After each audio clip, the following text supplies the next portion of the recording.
For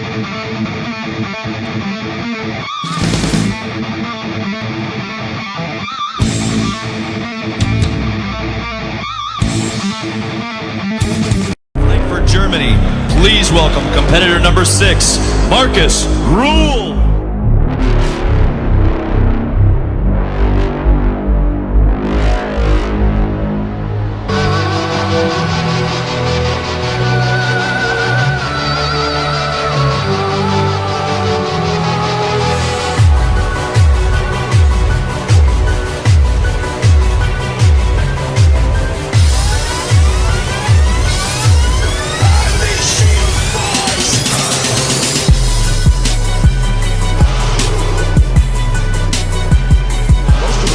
Standards. Why?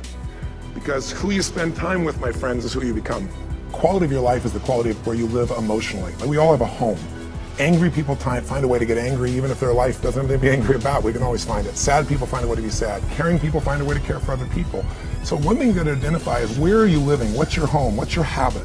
And then the way to change it is that when I was homeless, literally on my own, just getting started, I didn't have the internet, but I decided I had to go to a library and I had to feed my mind. And I always tell people the first stage is, weeds grow automatically. One of my teachers taught me, he said, every day stand guard at the door of your mind.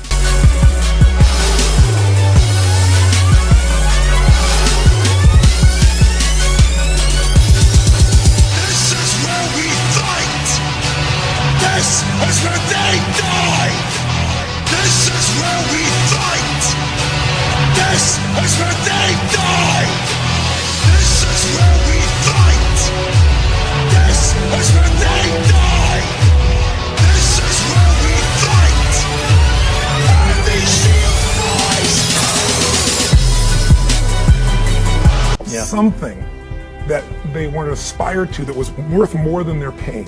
And then the fourth thing is, you got to find a role model. You heard it with Nick. Almost everybody finds a role model that makes it real. Yeah. When you get a role model, it becomes real to you if you get a plan, you get a goal plan, and you take massive action. And the last step, number 5, there's always somebody worse off than you are. I don't care what you've done.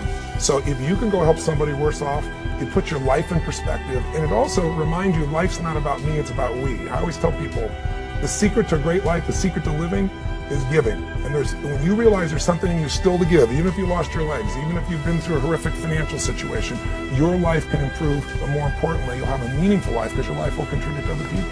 Decide to develop the habit right now, the habit of focusing on what's right in your world instead of what's wrong. The habit of focusing on what you do have instead of what you don't have in a situation. And as basic as that is, and as well as you know it, you've got to make it a habit. Die! This is where we fight! This is where they die! This is where we fight! And the shield flies!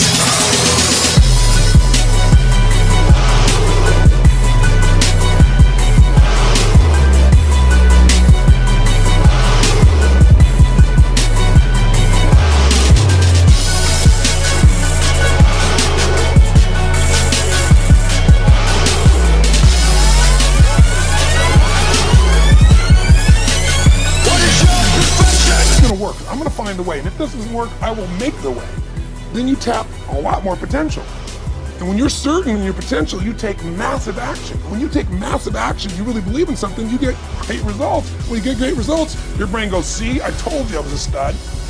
People tell me all the time, oh, I'm skeptical or I'm pessimistic. I said, no, you're gutless. It takes no guts, it takes no courage to be a pessimist, to say it's not going to work.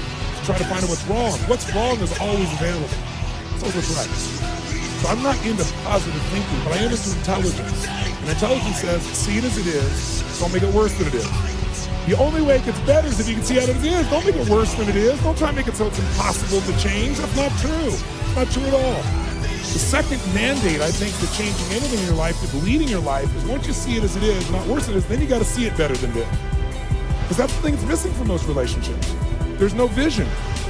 I mean, without a vision, people what? Perish. And when a relationship has no vision for greater than where they are, that relationship